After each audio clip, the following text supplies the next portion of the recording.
What's going on, everybody? This is Mike at FOUCH FABS. Sometime around Christmas, NSI sent me these twist shims and the driver to go with it. They sent it to me free of charge to try them out. And they have sat there since around December, and it's May the 22nd right now. I hadn't used them because I thought they'd kind of be a pain in the butt. I didn't really have a drill bit that was the right size for this piece to it. And finally I got one and I put it in the truck. And you don't need them for every job, you just need them if you got a solid Lazy Susan. And anybody that installs granite knows 90% of your Lazy Susans are dropped down in the back. And your only other option is to pull everything back out, put a shim back there, or use an actual screw, like a 3-inch screw, and go up in there and raise your top. Well, depending on what kind of wood they used, that 3-inch regular screw that you put in there will bust back out of the bottom, especially if it's like press board or something like that. Now, if it's a solid plywood, you got more of a chance of it staying, but a lot of times that screw breaks. It's actually 8 o'clock right now on a Friday, and we've put in about a 60-hour week, so I'm going to finish this video up tomorrow at the shop when I can look at the book and get you some more information. But I do want to say I used them today. They're flipping awesome. I recommend them to anybody. I'm going to get me a paddle bit or a drill bit that will fit these exactly and make the process a little easier for me. I'll get the price and stuff for you tomorrow when I finish it up. But they're the NSI twist shims. And I wanted to show you while I was on this install what it looks like under this Lazy Susan. So I'm going to take the phone from Sammy here and try to put it under here where you can see. It's perfectly smooth. Right there is our hole. Now if you'd have used a regular screw, it would have been sticking out and you could see it.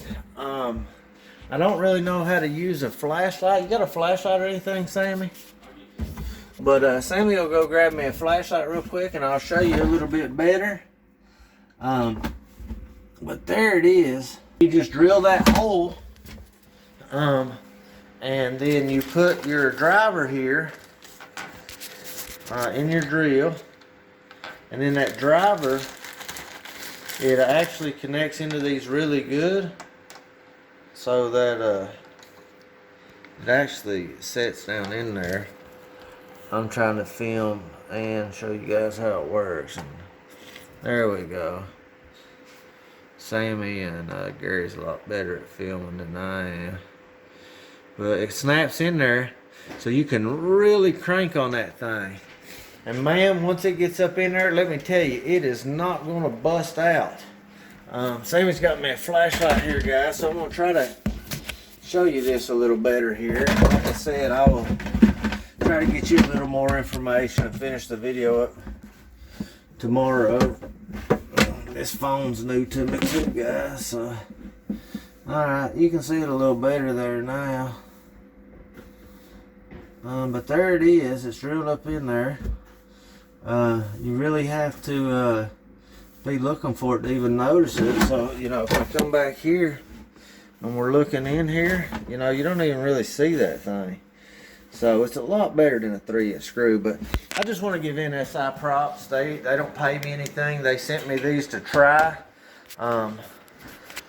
They also make the seam phantom, and any professional shop that does good seams knows what the seam phantom is. But I just want to tell them thank you for sending me this, and if they've got any other products they want me to try, I'll be happy to try them and give an honest review. If you guys seen any of my other videos, you know I'm not afraid to tell it how it is. But these right here, they rock and they're awesome. So give them a try, and I'll get the price and stuff for you and finish this video tomorrow. Thanks for watching, guys.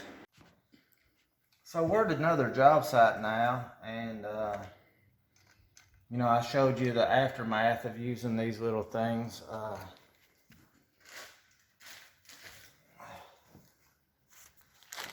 From NSI Solutions, the twist shim, and I wanted to show you the beforehand.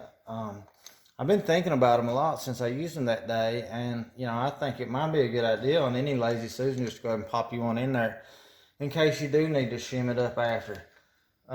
You know, this one here I can shim it on the sides, but it's solid on top, so I still can't get to my back.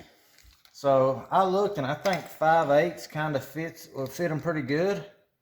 So I'm just going to go in from the top here in this back corner.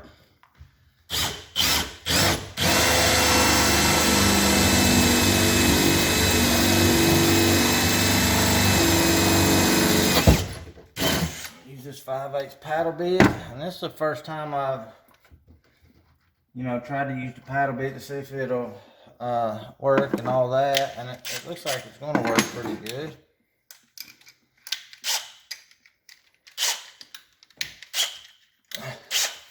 You know, you can screw these in from the top or the bottom.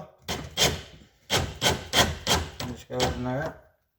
You want to make it as flush as you can there. So now it's flush.